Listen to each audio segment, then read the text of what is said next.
নমস্কাৰ, মই ঋতু ভূঞা আপোনালোকক আজি এটি যোগাৰ ঘেৰণ্ড সংহিতাত থকা এটা মুদ্ৰা আপোনালোকক দেখুৱাব বিচাৰিছোঁ। যোগৰ মুদ্ৰা, মাণ্ডুকি মুদ্ৰা বুলি কয় ইয়াক।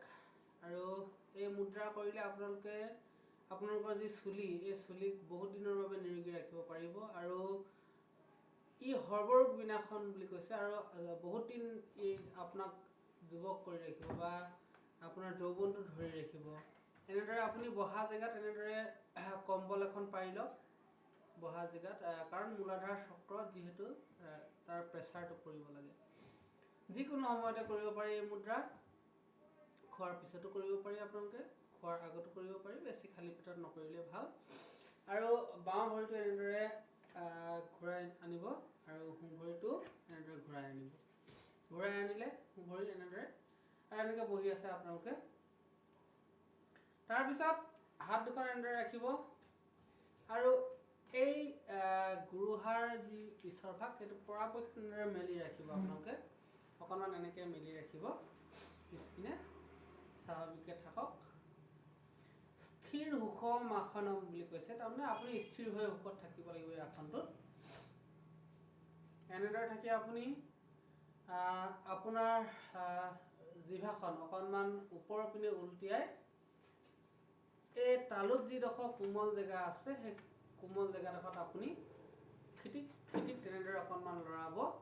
আৰু তেনেদৰে লৰাওঁতে যদি আপোনাৰ অকণমান কিবা বেমাৰ আজাৰ আছে, তেনেধৰণৰ বস্তুবিলাকক অলপমান লাহে লাহে আপোনাক নিৰোগী কৰাত সহায় কৰি। তাৰপিছত খিটিক খিটিকৈ ওপৰৰ পিনে লৰালে, তাৰপিছত আপোনাৰ জিভাখন সোঁ পিনে বাওঁ পিনে অকণ অকণ লৰাব।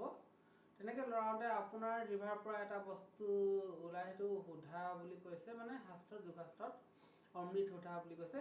সেইটো আপুনি যেতিয়া পান কৰিব বা আপোনাৰ পেটত যেতিয়া পৰিব, পেটটো কেওট কোট তেনেধৰণে বাজিব আৰু আপোনাৰ বেমাৰ আজাৰ আপুনি তাৰ পৰা লাহে লাহে লাহে লাহে আপুনি পৰিত্ৰাণ কৰিব পাৰিব। এনেই থাকিলেও সময়খিনি গৈ আছে, য়োগা কৰি থাকিলেও গৈ আছে, গতিকে সময় উলিয়াই নিজৰ স্বাস্থ্যৰ কাৰণে অকণমান গুৰুত্ব দিব আপোনালোকে। এনেদৰে আঁঠুত থৈ ল'ব, এবাৰ কৰি দেখুৱাইছোঁ। মুখখন জপাই ল'ব আৰু মই আপোনালোকক যিখিনি কথা ক'লোঁ সেইখিনি আপোনালোকে ফ'ল' কৰি যাওক।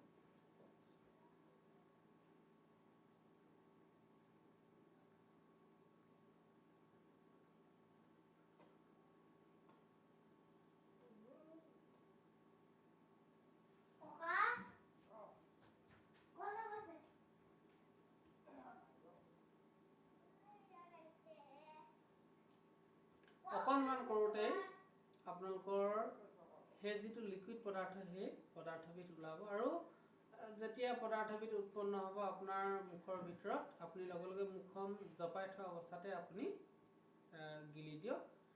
আপোনাৰ যি যি বেমাৰ আজাৰ আছে সকলোবিলাক ভগৱানে ভালে ৰাখক, সকলোকে সুস্থ কৰি ৰাখক। আৰু আপোনালোকে যিমান পাৰে মোৰ চেনেলটো শ্বেয়াৰ কৰক, ভাল লাগিলে কমেণ্ট কৰক। ধন্যবাদ।